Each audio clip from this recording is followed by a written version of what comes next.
So, I'm going to start doing videos like this every once in a while. So, yeah, I want to get this channel going. Need to do a little work on it, but first things first, this is a real channel. I've said it before. I'm just starting to get it going. I'm using, right now, a Drift HD camera, which kind of sucks. Video quality's okay, audio sucks. But I do have a Nikon D3300 that here in a week or two I'm going to be ordering a mic and a light for, so I can actually use it as a vlog camera, vlog, vlog, whatever. Anyways, I'm making this video just to tell everybody what to expect in the next week or two. So this won't be the last video with this camera because my D3300 makes a lot of noise when the autofocus goes. So until I get the external mic, I'm using this camera. Anyway, so this Saturday I hopefully be uploading a video. Actually, I might just put this one up Saturday, but maybe, I don't know, I'll decide. Anyways, so this Saturday I'm going to be finally doing the clutch, which I think you can see the white box sitting right there. And the next part of this video after I'm done talking is going to be the explanation of what everything is that's in the box right now. That's everything I'll need for a clutch swap, which the red car, aka Moody Myrtle, badly needs.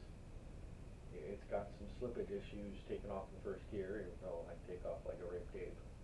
Anyways, besides that, yeah, here soon, hopefully my friends will come back and help me finish cleaning the garage, and then maybe I can do the clutch in the garage.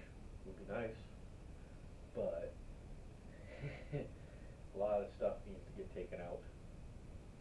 But yeah, next part of this video is going to be what's in that box. And yeah, there's a few upgrades. So yeah, and probably a few more things I might add. Alright, like I said, I got my clutch kit here. Anyways, so those of you who don't know, that's a clutch. All the bolts,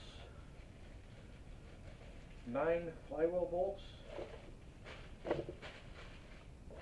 6 pressure plate bolts, unless you're using an O2A where the clutch is actually, or the flywheel is on the right way, flywheel on the motor, pressure plate on top of that. These will be flywheel bolts, these will be pressure plate bolts. Well, O2O is backwards. Pressure plate mounts to the engine, and then the flywheel goes on top of that. So these are pressure plate bolts, these are flywheel bolts. Whenever I convert to an O2A, it's going to go the other way, because it's just weird to me to have the pressure plate on the motor. I don't get it. But anyways, Volkswagen designed it that way. I don't care. I'll just deal with this right now. That goes there. Oh, fuck, that's heavy. Yeah. Now, if you ever hear about push rod pushing through the release plate on O2Os, that would be this push rod that goes through the center of the transmission, pushes right there. Well, after 20, 30 years, that thick piece of metal there is gone. So this thing just goes right through, and no clutch. Or people complain about having no clutch. So this thing has to be replaced every time. You have to put a little bit of grease on the tip of this. I replace these when I do clutch just because I can. Why not? I'm already in there. But I replace those. I do rear main seal is in here. Why not? When the whole clutch gets off, it's right there. Why not do it? I know it leaks, so I do it anyways. Anytime we do a clutch, I do that one. Have the input shaft seal for the transmission, the push rod seal right there, which is push rod, that thing, and then the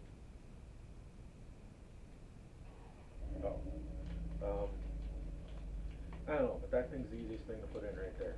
It goes in before the push rod seal, and it's kind of like a guide, I guess. So, then release bearing.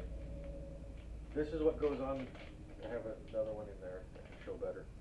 But this goes on the end of the push rod on the green cap end, the end of the transmission, and your release finger, which is straight. Push the clutch. It pulls the cable, pulls up the big arm on the transmission. This thing right here sits actually this way. It pushes on this.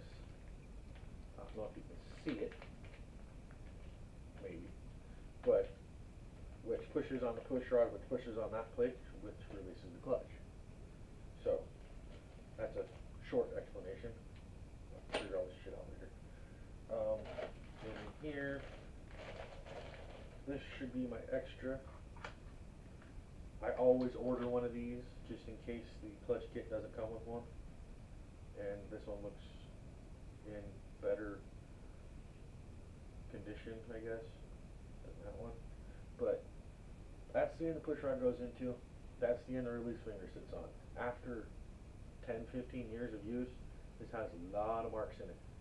That needs grease. And don't rely on just transmission fluid. I made that mistake once.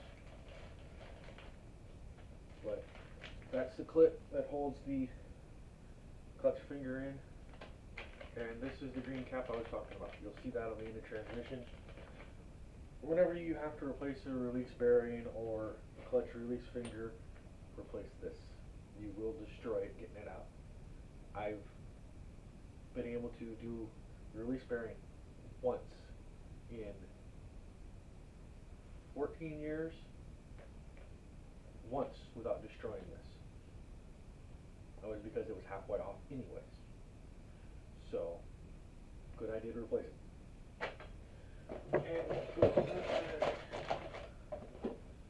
that goes, hopefully, now, it can go there. Now, car right now, I don't know what type of motor, actually, there's subframes out of my old Mark III, so more than likely it's a solid rubber motor mount, transmission mount, but I bought a new one since it took a lot of abuse when it was in the Mark III, hockey pucks for motor mounts. Yeah. That engine don't move. But figure since I'm gonna have the transmission out, might as well replace this anyways. Another one of those, might as well. Now, here. Ooh. They gave you this nice little pack of grease. If you see the picture right there, it shows you exactly where to put it. Where this hits the flywheel, that plate right there. Put this grease on there. Possibly not the whole thing, but enough. Enough for lube. And then my favorite part, lightweight flywheel. Love it. That's gonna make that engine a little bit peppier. Hills are gonna suck, but I don't care. And now, some people have heard me, those that know me, talk about a single pin flywheel on a dual pin pressure plate. That's the pins I'm talking about right there. It's the only thing I could figure out because the flywheel timing marks, which are right there, that's top dead center, and that's 6 degrees before, which is where the distributor needs to be timed to. I think. Might be the other way around. I'll have to look it up. But those marks when I did the timing belt on the car when I first got it, like 2 years ago. Well, I put the engine at TDC. Apparently this was over here. See timing mark down here, timing hole was up here. Couldn't fucking see it. So I put a mark, timed it close enough. Well, apparently the previous owner didn't know what he was doing. He either removed one of the pins or they're not on there, you just lined it up wherever it could go, whatever. That's why the mark never lined up. It was 120 degrees out, not quite that much, maybe more than that, so more than likely it was turned, yeah, I bet you it was upside down, completely. But yeah, lightweight flywheel, brand new. I need some rubbing alcohol, clean all the shipping oil off of this, that you can see in the bag. Anyways,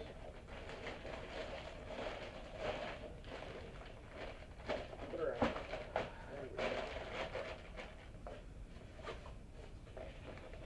Anyways, that's my clutch kit. That's literally it. Unless I find something else I need to replace, which I hope I don't. Because at that point, I'd probably find the previous owner and kill him. I hate Honda guys. Really, I do.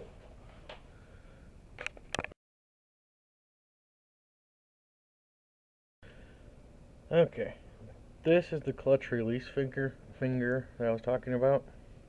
Well, if you see a little crack right here, this actually came out of my friend's Mark 1 diesel, I think is what it was.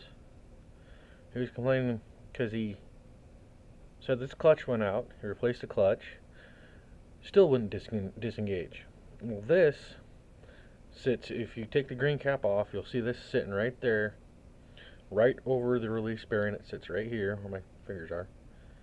Well, this crack, you can't get anywhere to see it because the shaft from the arm that you see outside the transmission, the shaft comes through, goes in here. Well, what was happening when this was in there was the shaft would turn inside this because that crack spread far enough. This is the weakest spot of this whole thing, is between about right here and there. This is not the first one of these I've seen or pulled out of a transmission. This is the first one that I was able to actually keep just for this purpose. And yeah, it's got a few scratch marks, that's how I got it off. But anyways, yeah. So that right there is a weak point. This is why you should change this every time you do a clutch.